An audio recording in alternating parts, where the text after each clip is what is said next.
오늘 우리에게 주시는 하나님의 말씀은 사무엘하 6장 6절에서 7절 말씀입니다.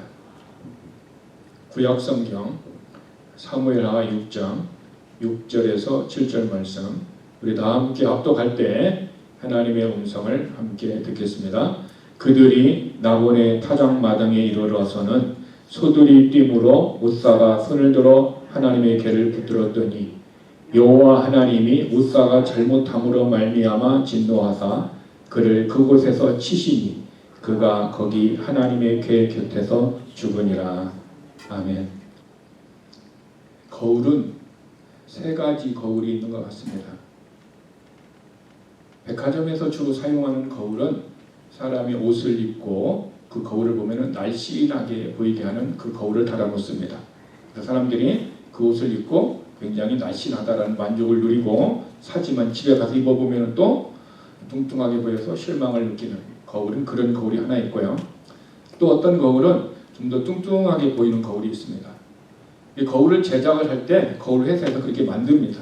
좀 뚱뚱하게 보여서 내가 좀 건강스럽게 보일 수 있는 그런 거울이 있습니다. 또 하나의 거울은 있는 그대로 보여주는 거울이 있습니다.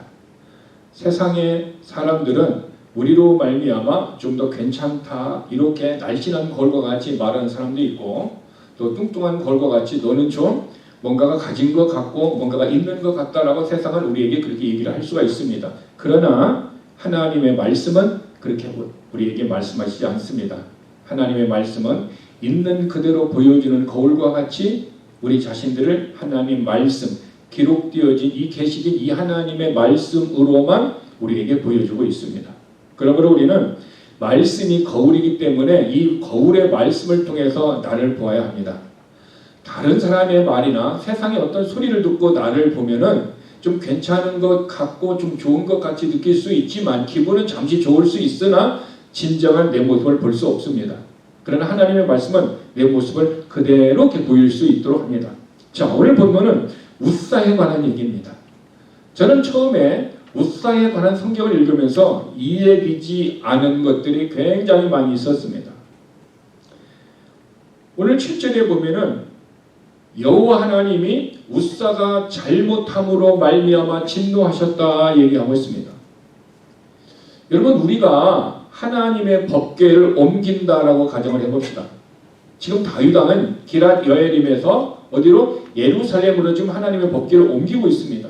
그런데 옮기는데 새 수레를 만들어서 소가 그것을 끌게 하고 웃사와 아유가 총책임자가 되어서 지금 법궤를 옮겨가고 있습니다. 근데 옮겨가는 도중에 갑자기 나본의 타작마당에 이르러서 소들이 갑자기 뛰기 시작했습니다. 뛰니까 하나님의 법궤가 어떻게 해요? 흔들려가지고 떨어지려고 하는 그런 위기가 왔습니다. 만약에 여러분들이 법궤를 옮기는 총책임자라면은 소들이 뛰어서 법궤가 지금 땅에 떨어질 것 같은 위기에 있다면 어떻게 하겠습니까?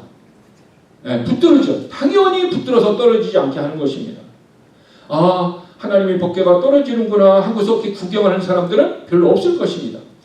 예수를 믿든 믿지 않든 상관없이 내가 책임자라면 이 책임을 감당해야 되기 때문에 이것을 붙들 수밖에 없다라는 것입니다. 그런데 문제는 웃사가 붙들었던 것을 하나님은 잘못이다라고 지금 평가를 내리고 있습니다.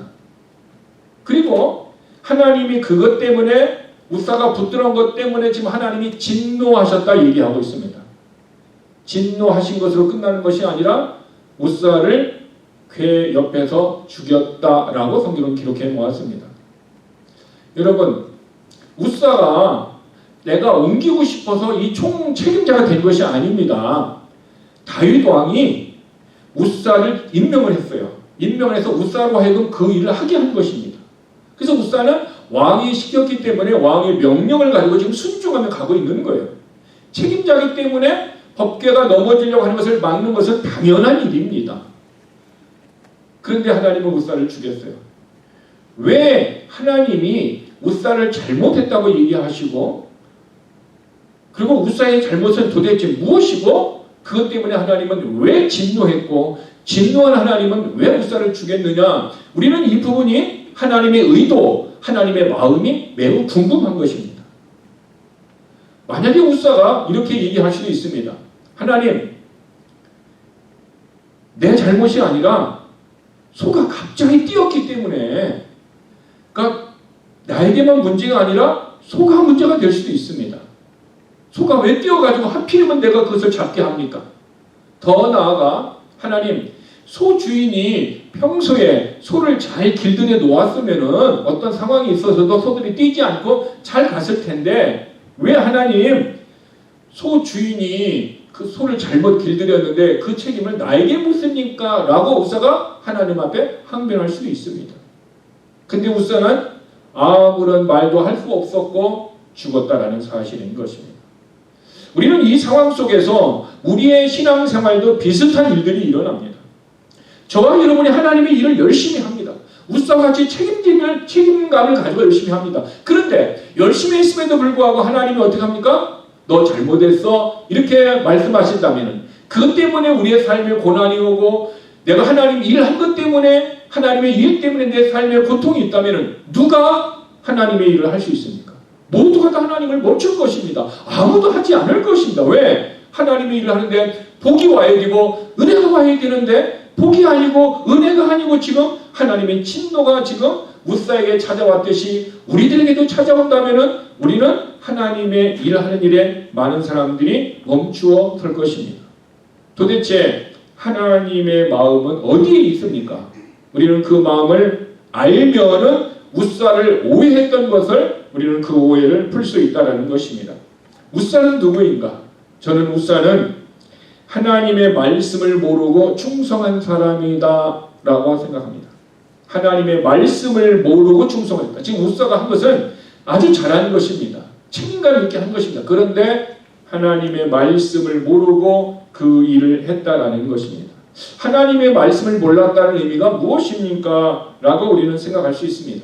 법궤는요, 옮기는데 하나님이 법칙을 정해놨어요. 민수기 4장 15절에 보면은 고핫 자손이 옮겨야 된다 얘기하고 있습니다. 고핫 자손은 누구냐면 레위 지파가 제사장 임무를 감당하는데 특별히 레위 지파 중에 누구요? 아론의 후손들만이 지금 이 법궤를 관리할 수 있고 법궤를 옮길 수 있고 법궤에 관한 모든 것을 할 수 있어요. 다른 사람은 할 수 없어요. 오직 아론의 직계 후손들만 일을 해야 되는데 지금 당시에는 누가 해야 돼요? 고핫 자손이 해야 된다는 거예요. 그런데 그리고 고핫 자손이 어떻게 해요? 어깨에 메고 가라 얘기하고 있는 것입니다. 그리고 그 성물 법궤를 만지지 말라. 만지면 어떻게 합니까? 죽을까 하노라 하고 하나님이 얘기했어요. 그래서 해방 물건 중에서 이것들은 고핫 자손이 맬 것이다 라고 성경은 얘기하고 있습니다. 여기서 우사는 고핫 자손이 아닙니다. 그러면 우사는 법궤를 만질 자격이 있습니까? 없습니까? 없다라는 거죠. 그리고 법궤를 옮길 때는 수레에 태워서는 안 되고 어깨에 4명이 어깨에 메고 가야 되는 것이 하나님이 이스라엘 백성들에게 주신 법궤 운반 법칙인 것입니다. 지금 이스라엘 백성은 옮기는 그 자체가 법칙을 어떻게 합니까? 어겼다라는 데서 문제가 있습니다. 그러면 우사가 그것을 어긴 것은 아니에요. 누가 어겼어요? 왕이 그 일을 어긴 거예요.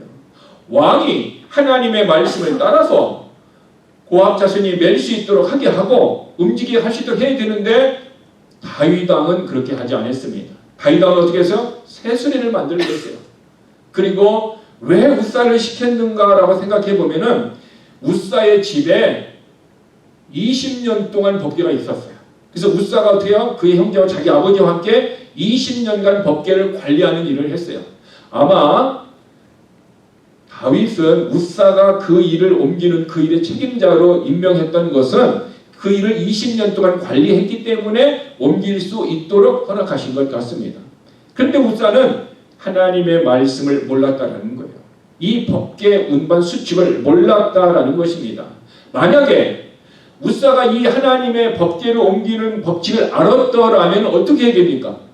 그는 왕에게 얘기를 해야 됩니다. 왕이요, 이 법궤는 우리의 조상들부터 계속해서 어깨로 메어 옮겼습니다.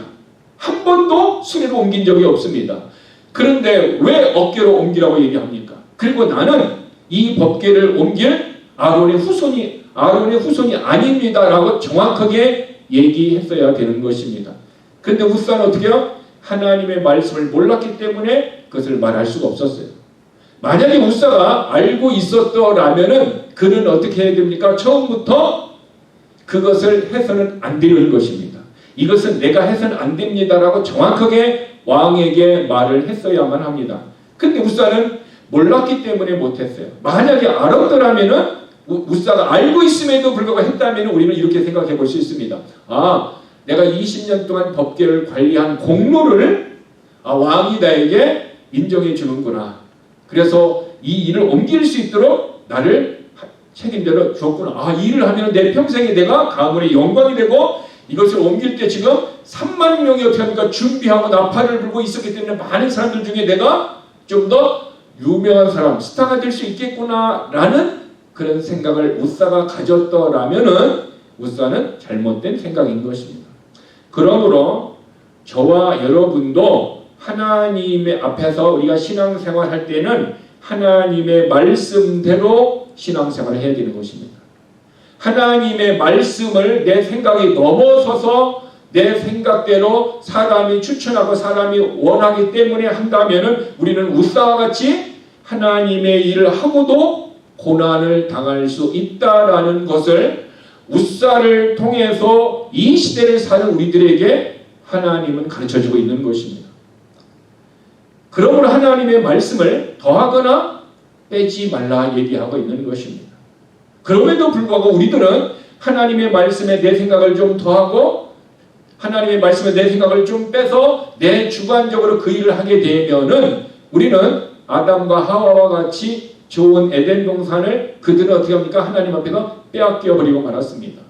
엘리 제사장 시대에도 엘리 제사장의 아들들이 하나님의 말씀 안에서 행하고 있지 않았었습니다. 그런데 엘리는 그것을 알고 있었어요. 아버지 입장에서 지금 아들들이 잘못하고 있는 것을 분명히 알고 있었습니다. 그럼에도 불구하고 우사는 어떻게 했어요? 아들들이 잘못했어도 아들들이 지금 성전의 일을 하면서 유익 뛰는 것이 있기 때문에 아버지로서 모르는 척 했다는 거예요. 우사가 하나님의 말씀을 몰랐기 때문에 그렇게 행해서 고난을 당했던 엘리도 하나님의 말씀을 몰랐기 때문에 그렇게 하였습니다. 그런데 하나님은 어떻게 했어요? 그가 깨닫지 못하기 때문에 어린 사무엘을 통해서 하나님의 말씀을 가르쳐주고 있다는 것입니다. 그럼에도 불구하고 엘리는 어떻게 합니까? 하나님의 말씀 가운데 돌아오지 않았다는 것입니다. 우리들도 우리의 자녀들에게 마땅히 가르쳐야 할 바를 가르쳐야 합니다. 마땅히 가르쳐야 할 바를 부모님 우리가 가르치지 아니한다면은 우리 애들은 하나님의 말씀을 소홀히 여길 수 있습니다. 하나님의 말씀대로 신앙생활하지 않고 사사기 시대와 같이 자기 소견에 옳은 대로 그들이 신앙생활하게 되면은 하나님은 어떻게 합니까? 가지고 있는 것을 빼앗을 수 있다라는 것입니다. 그래서 우리는 여호와 하나님을 두려워해야 된다는 것입니다. 하나님은 주시는 하나님이십니다. 축복하시는 하나님이십니다. 그런 하나님을 어떻게 합니까? 진노하시는 하나님이시다라는 것을 우리는 알아야 된다는 것입니다. 두 번째로 우사는 누구인가? 우사는요, 하나님을 위한 일을 잘못된 결정을 선택한 사람인 것입니다. 무엇을 잘못했습니까? 우사는 말씀대로 한 것이 아니라 자기의 생각대로 했다라는 것입니다. 여러분, 여기서 주님은 예수님을 따르려는 사람들이 있었어요. 그들은 예수님을 믿었던 사람들이에요. 믿었기 때문에 예수님을 따르려고 하는 거죠. 그래서 예수님을 믿은 사람을 우리는 신자 또 성도라고 얘기합니다.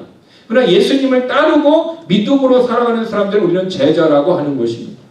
그래서 신자는 믿음으로만 됩니다. 믿기만 하면 누구든지 신자가 될 수 있습니다. 그러나 제자는 믿고 난 다음에 어떻게 해요? 자기를 부인하고 예수님을 따라가는 사람들이에요.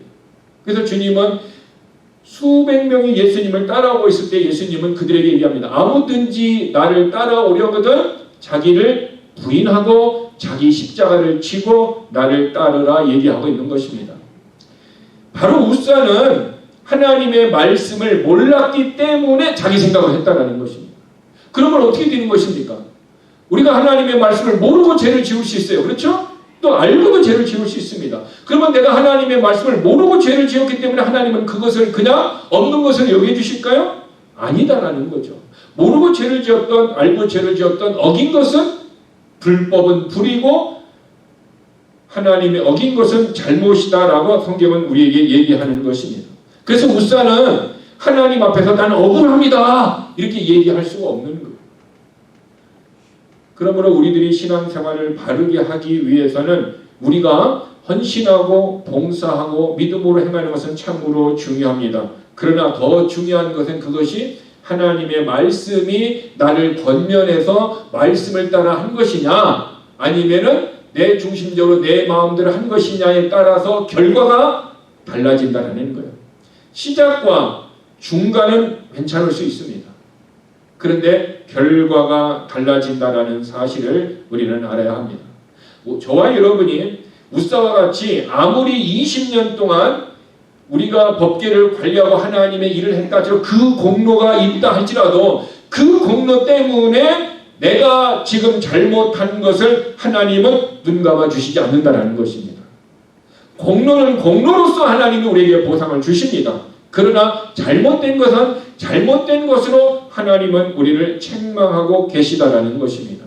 그러므로 우리들은 하나님이 두려운 하나님으로 우리의 마음속에 하나님을 믿고 두려워 떨므로 말미암아 우리의 신앙생활을 해야 되는 거예요. 왜냐하면 하나님을 두려워하지 않으면 어떻게 합니까? 내 마음대로 행합니다. 제가 운전을 하고 가는데 저 앞에 갑자기 파란불이 반짝반짝하게 보이기 시작했습니다. 보이기는 순간부터 어떻게 했을까요? 아, 내가 지금 너무 빨리 가고 있구나 하고서 나도 모르게 내 발이 어떻게 해요? 브레이크를 쭉 잡습니다. 왜? 내가 스피드 티켓을 띄지 않으려고 지금 파란불, 경찰의 파란불을 보고서 나는 조심을 합니다. 그것이 뭐니까 파란불이 나에게 뭐가 됐어요? 워닝이 된 거예요. 경고가 되었기 때문에 나는 어떻게 합니까? 살살 가서 그 스피드를 넘지 않도록 한 것입니다. 결국 나는 어떻게 했어요? 네, 경찰에게 붙잡히지 않냐고 그 지역을 편안하게 이렇게 패스했다는 것입니다. 이와 마찬가지로 우리의 신앙생활도 때로는 우리가 하나님의 말씀을 읽을 때, 들을 때 하나님 우리들에게 워닝을 줍니다. 우리말에 이런 말이 있습니다. 꼬리가 길면 잡힌다라는 말이 있어요. 내가 지금 잘못된 길로 가고 있는데 하나님은 지금 가고 있는 그 길을 어떻게 해요? 그냥 봐주는 거예요. 내가 지금 잘된 길로 가는 것이 아니라 잘못된 길로 가고 있음에도 불구하고 하나님은 계속해서 봐줘요. 계속해서 봐줘요. 봐주다가 어느 순간이 되면 하나님 어떻게 합니까? 봐주지 않고 딱 스톱을 시킨다는, 더 이상 여기를 넘어가게 되면은 우리는 어떻게 해요? 신앙인으로서 그 길은 넘어가지 않도록 하나님께서 어떻게 해요? 딱 스톱을 시켜요. 스톱시키는 순간 우리의 마음은 불편합니다. 내가 간 길을 가지 못하기 때문에 때로는 하나님 앞에 원망의 마음이 생길 수도 있습니다. 그때 우리는 어떻게 해야 합니까? 하나님의 말씀의 거울로 나를 비춰보고 아, 내가 지금 잘못된 길로 벗어나고 있구나 라는 것을 깨닫고 다시 어떻게 해요? 하나님이 원하는 길로 돌아오는 것. 이것을 성경은 뭐라고 합니까? 회개라고 얘기하는 거예요. 잘못된 길에서 벗어나, 말씀에서 벗어나 내 마음과 행동이 잘못된 길로 갔을 때 다시 하나님이 원하는 곳으로 돌아오는 것. 이것을 회개라고 성경은 얘기하는 것입니다. 그러므로 우리들의 삶에 있어서 우리들은 언제든지 잘못된 길을 선택할 수 있습니다. 말씀을 알고 있음에도 불구하고 잘못된 길을 선택할 수 있고 말씀을 모르기 때문에도 우리는 잘못된 길을 선택을 할 수 있습니다. 그러나 하나님은 그것을 아시고 어떻게 합니까? 우리들에게 브레이크를 잡도록 워닝을 주시는 거예요. 워닝을 줄 때 우리는 그것을 깨달아야 됩니다. 그런데 워닝을 주었을 때 두 가지로 나누어집니다. 어떤 사람은 하나님의 편에서 내가 나의 자신의 모습을 보는 거예요. 이게 말씀의 거울로 나를 보면 내가 잘못했다는 것을 알아요. 그런데 말씀의 거울로 나를 보지 않고 우리는 어떤 것으로 보여? 좀 날씬한 거울로 나를 좀 본다는 거죠. 이 얘기는 뭐예요? 아, 하나님의 편에서 나를 보는 것이 아니라 내 편에서 내 중심적으로 내 자신을 바라보고 내 자신을 어떻게 합니까? 판단을 하고 그래도 하나님이 좀 괜찮겠지 하고 우리는 넉넉한 마음을 가질 수 있다는 것입니다. 그런데 그 넉넉했던 마음이 어떻게 해요? 계속해서 가게 되면 문제가 오는 것입니다. 그래서 하나님은 마르다와 마리아 자매의 대접을 받고 그 집에서 신방 가서 말씀을 가르치면서 주신 교훈이 오늘 우리들에게도 깨달을 수 있도록 하나님은 요한복음에 기록해 놓았습니다. 마르다와 마리아 자매가 있습니다. 그 집을 예수님이 갔습니다. 마르다는 어떻게 했어요? 집에 가서 부엌에 들어가서 예수님을 대접하려고 열심히 일을 만들었습니다. 음식을 만들었습니다. 아마 마르다는 음식을 만드는 어떤 그런 섬기는 은사가 있었는지도 모릅니다. 아주 잘하는 것이었습니다. 그런데 문제는 마르다는 열심히 일하는데 마리아는 어떻게 해요? 아무 일도 하지 않냐고 예수님의 발 밑에서 말씀만 듣고 있는 거예요. 그것이 마르다의 입장에서는 마음이 불편했습니다. 불편했기 때문에 예수님에게 얘기하는 거예요. 예수님, 나는 맛있는 것을 준비하는데 왜 마리아는 아무것도 하지 않는데 예수님 왜 가만히 계십니까? 그 얘기는 예수님 내가 열심히 하기 때문에 나를 좀 격려해 주시고 나를 좀 힘을 주세요 하고 초점을 누구에게 맞추고 있어요? 내 자신에게 맞추고 있다라는 거죠. 그 말씀을 들었던 예수님께서 이렇게 얘기합니다. 누가복음 10장 42절에서 마리아는 더 좋은 것을 선택하였다. 주님을 대접하는 것에 음식을 만드는 것도 굉장히 중요합니다. 왜? 음식을 먹지 않으면 우리는 안 되기 때문에. 그런데 우선순위를 따질 때 음식을 먹는 일보다 말씀을 듣는 것이 더 첫 번째로 두어야 함을 마리아를 통해서 마르다에게 교훈하고 있다는 것입니다. 그러므로 우리들이 하나님의 일을 하는 것은 굉장히 중요합니다. 근데 중요한 것은 하나님의 말씀을 따라서 해야 되고 하나님의 말씀에 우선순위를 두어야 됩니다. 그러므로 마리아와 같이 말씀을 먼저 배우고 그 말씀에 의해서 내가 신앙생활을 하고 그 말씀에 의해서 내가 사회에서 일하고 그 말씀에 의해서 내가 직장에서 나의 학교에서 일할 수 있는 우선순위의 문제가 하나님의 말씀을 두는 자가 우리가 실수를 적게 할 수 있고 하나님이 주신 은혜를 더 보존할 수 있다는 것입니다. 그런데 우리들은 때로는 말씀보다는 어떻게 해요? 내가 바쁜 일을 우선순위로 둘 수 있습니다. 때로는 내가 가진 돈 버는 일이 말씀을 듣는 것보다 더 우선순위에 둘 수도 있고 때로는 말씀을 배우는 것보다 때로는 어떤 다른 사람의 말을 우선순위에 두고 그 사람을 따르는 것을 우선순위에 둘 수 있습니다. 그런데 우리는 마리아를 통해서 주님의 마음을 알았어요. 마리아는 더 좋은 것을 선택했다. 먹는 것 중요합니다. 맞습니다. 그러나 더 좋은 것은 하나님의 말씀을 더 배우고 그 말씀을 따라 행하는 것입니다. 그런데 사람의 편에서 일하고 사람 중심으로서 모든 관점을 해석하면은 누구와 같이 될 수 있냐면 사울 왕과 같이 될 수 있어요. 하나님은 사무엘을 통해서 사울 왕에게 분명하게 하나님의 메시지를 정했습니다. 그 메시지 내용이 뭐였어요?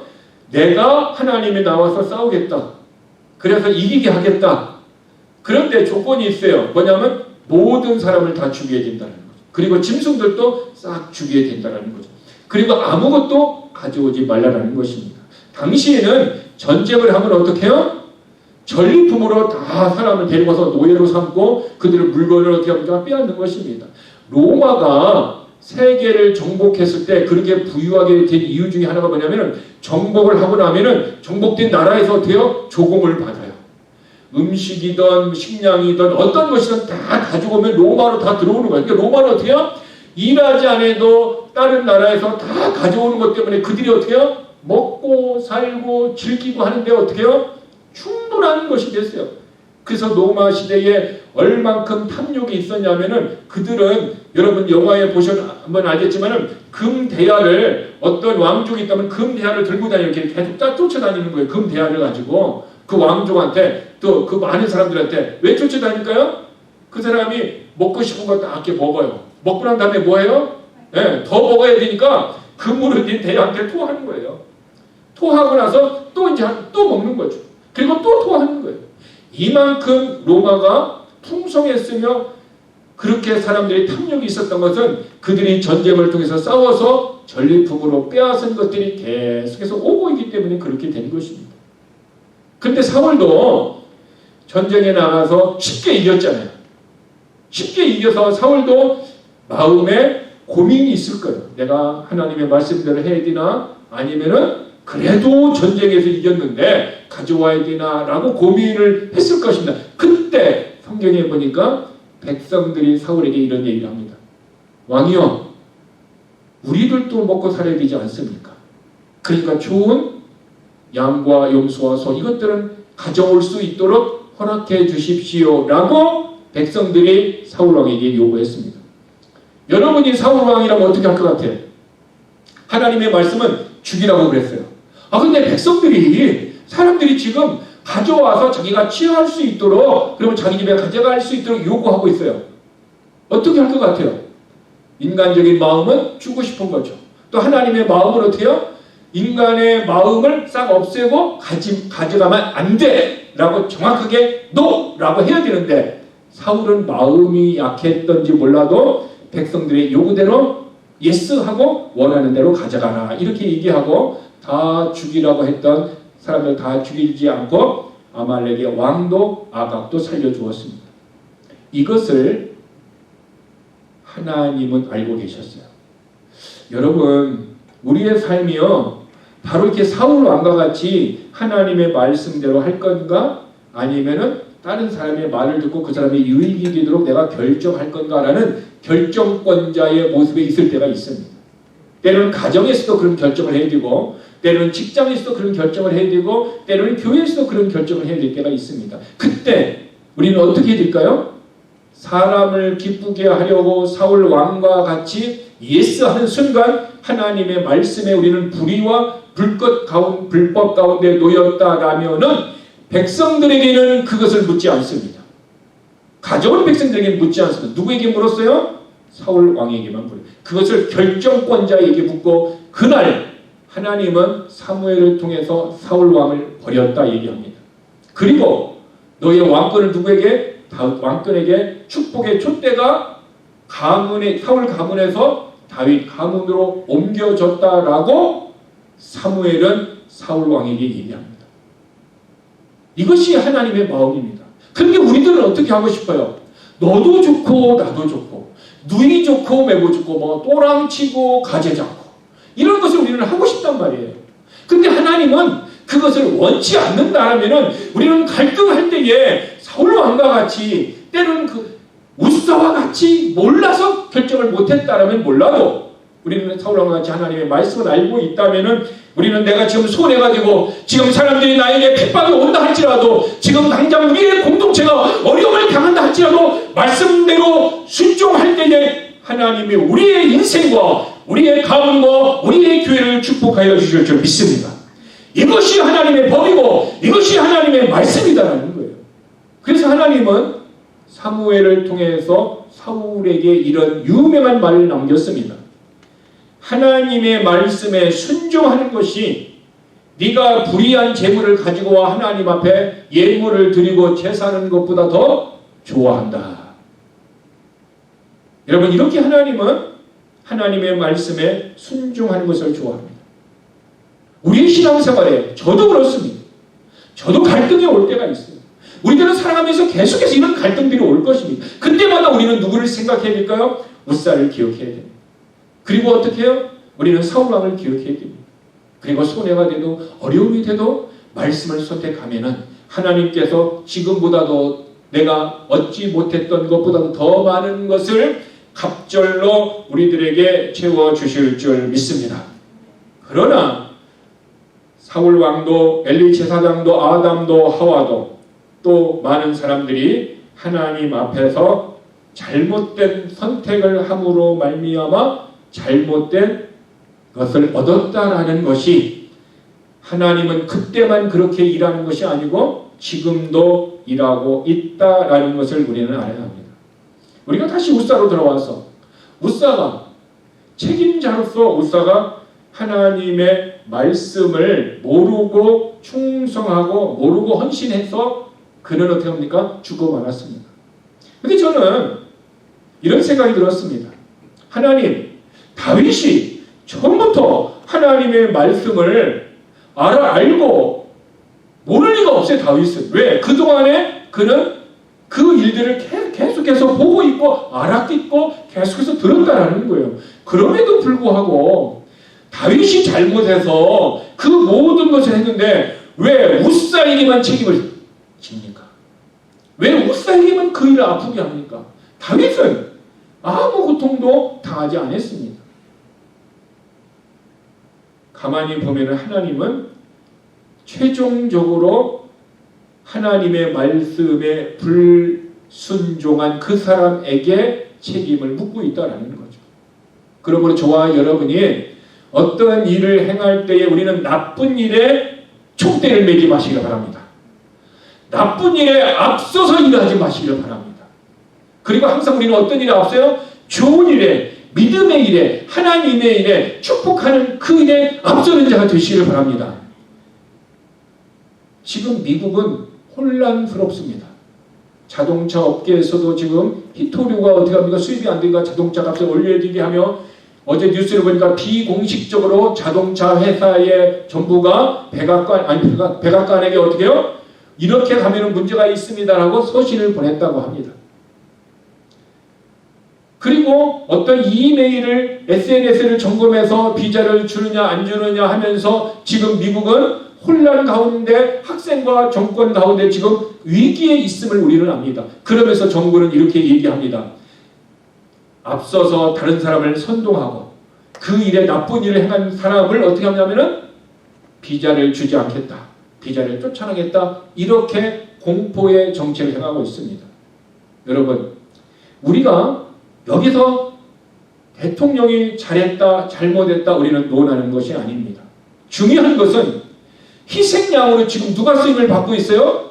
SNS에 자기의 의사를 표현했는데 내 의사를 어떻게 합니까? 정부에서는 어떻게 합니까? 나쁜 것으로 생각하고 있다는 것입니다. 미국은 언론의 자유가 있습니다. 표현의 자유도 있고 말할 자유도 있고 그것을 책으로 출판할 자유가 있습니다. 그럼에도 불구하고 지금 그 부분에 대해서 그들은 혼란스러움을 느끼고 있습니다. 저는 이 모습을 보면서 이왕이면은 우리가 앞서대 누구를 얘기할 때 나쁜 쪽으로 나서지 말라라는 거예요. 하나님을 반대하는 쪽으로 그 일을 행하지 말라라는 거예요. 하나님이 기뻐하시는 쪽으로 우리가 앞서고 하나님이 원하시는 쪽으로 우리가 방향을 틀 때에 하나님께서 환난 가운데서 우리를 어떻게 하면 지켜주시고 보호해 주신다는 것입니다. 환경을 탓해서는 안 됩니다. 정부를 탓해서는 안 됩니다. 성경은 분명하게 이렇게 얘기하고 있습니다. 권세는 하나님으로부터 났다고 했습니다. 대통령의 권세는 내가 좋아하든 좋아하지 않든 그 권세는 하나님이 준 것이다 라고 성경은 우리에게 가르쳐주고 있다는 것입니다. 그러므로 우리는 하나님의 말씀에 순종한다는 것은 그 정책자를 위해서 기도해 줘야 되고 올바른 판단을 내고 올바른 지혜가 가질 수 있도록 믿음의 사람으로서 우리는 보아야 합니다. 바로 다윗이 하나님의 말씀을 잘못 정책을 했다면 누군가가 옆에서 어떻게 합니까? 알려줬어야 되는 것입니다. 그 일을 좋아하는 사람들이 아무도 없었다는 거예요. 왕이요, 이것이 잘못됐습니다. 이것은 새 수레를 만들어서는 안 됩니다. 고압 자선이 옮겨야 됩니다 라고 말해야 되는데 조언하는 사람이 한 사람도 없었어요. 어떻게 보면은 다윗 주변에는 나단 선지자와 같은 믿음의 사람들이 없었다라는 것입니다. 그래서 다윗은 어떻게 했습니까? 역대상 13장 1, 2절에 보니까 다윗이 천부장과 백부장 곧 모든 지휘관과 더불어 의논하고 다윗이 이스라엘 온 회중에게 이르되, 다윗이 지금 천부장 백부장 모든 지휘관에게 어떻게 합니까? 의논했다라는 거예요.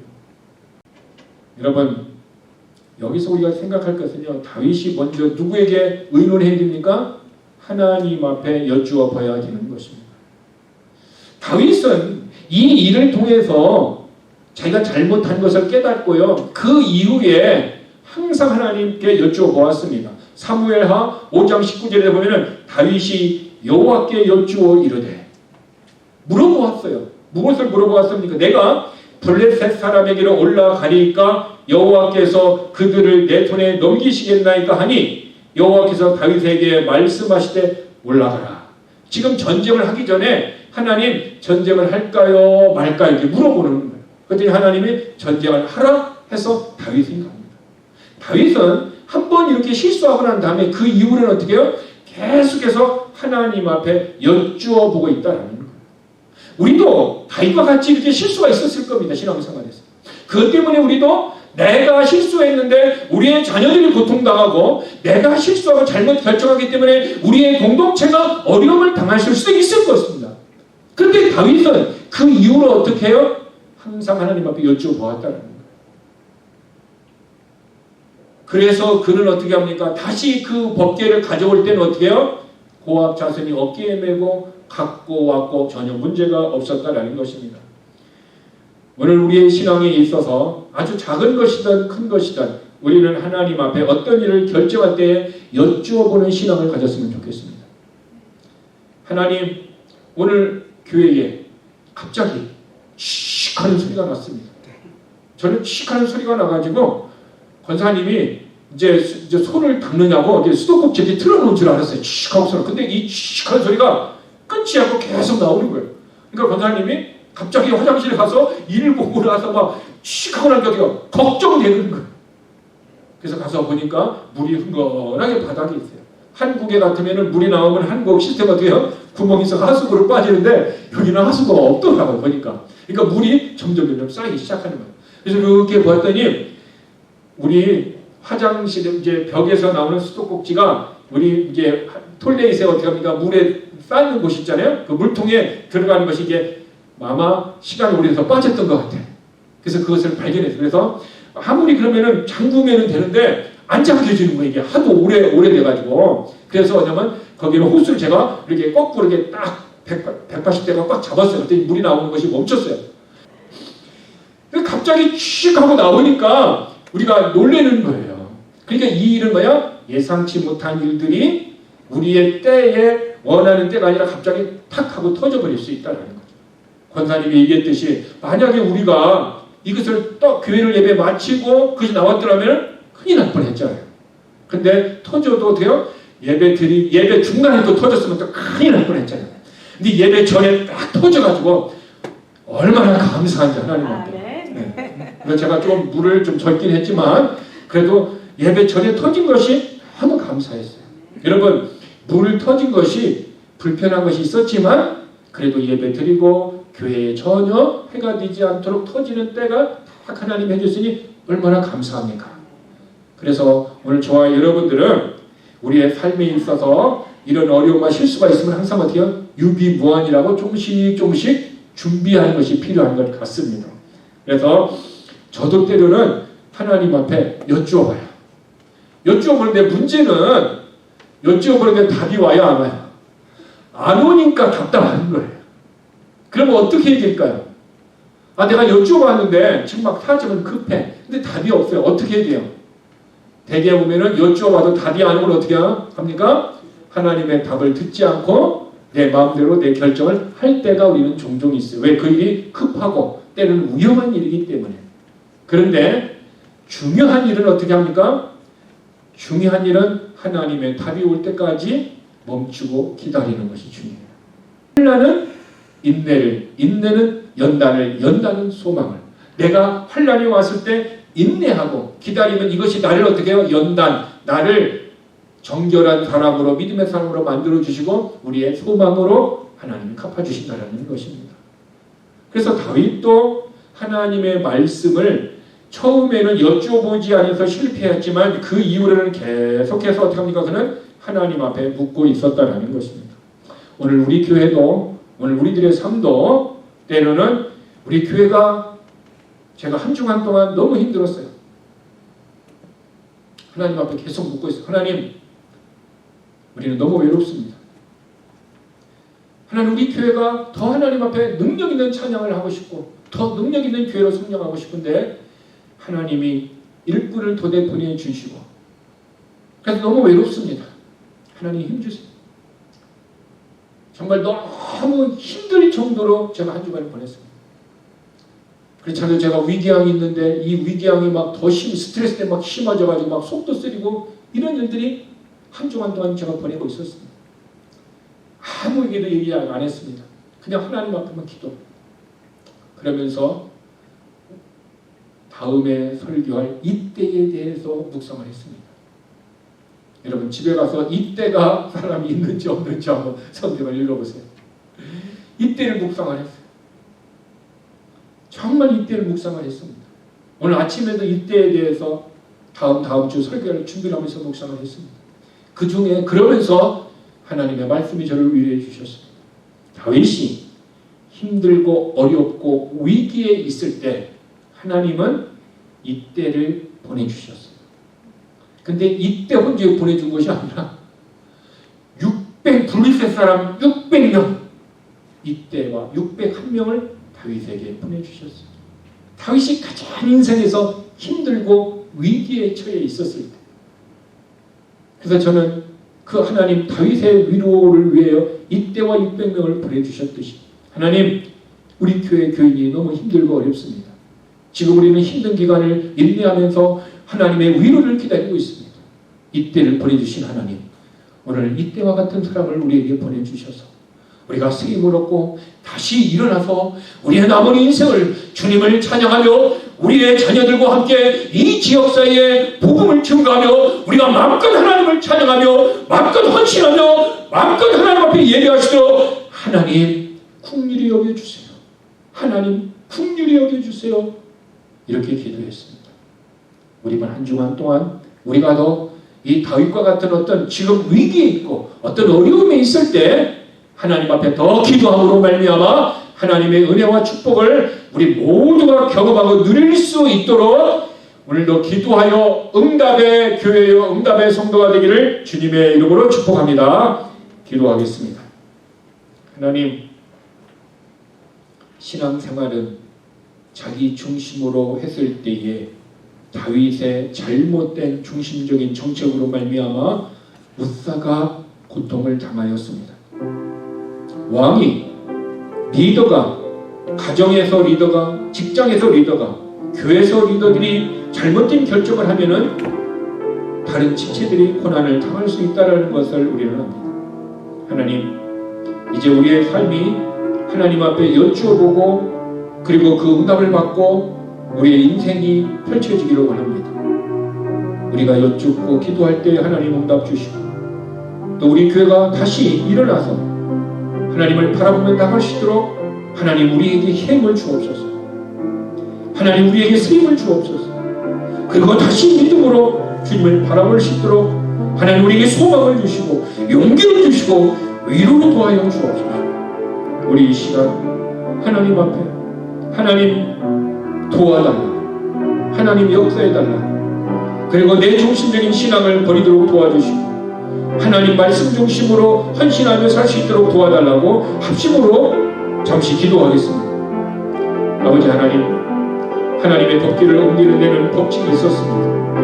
근데 그 법칙은 어깨에 메고 다녀야 하며 그리고 그것은 오직 아론의 후손 고아 자손만이 그 일을 행할 수 있었습니다.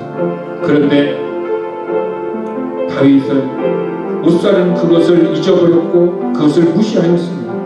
그래서 법궤 운반 투라제가 멈추었고 웃사는 그 희생명으로서 하나님의 진노를 죽고 말았습니다.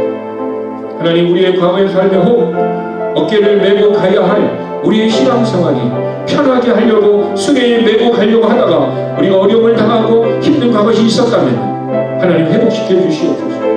그리고 다시 우리가 하나님 앞에 묻고 하나님의 응답을 받고 다시 부활의 믿음으로 우리는 7번 넘어질지라도 8번 일어나서 여호와를 바라볼 수 있는 신앙이 되도록 하나님 우리 교회를 살려주시고 우리의 성도들을 살려주시고 우리의 직장과 비즈니스 이 나라와 우리의 조국을 하나님 회복시켜 주시옵소서. 하나님의 위로를 다시 주시옵소서. 다시 우리 교회가 일어나게 하여 주시고 다시 이 나라의 민족에 다시 우리 조국이 일어날 수 있도록 하나님 은혜를 베풀어 주시옵소서. 하나님, 오늘 하나님의 교회 나올 때에 11조로 주 연금으로 감사의 말로 귀한 예물을 드렸습니다. 이삭과 같이 우리의 몸이 하나님 앞에 예물이 되었고 우리의 기도의 제목을 하나님 앞에 드렸습니다.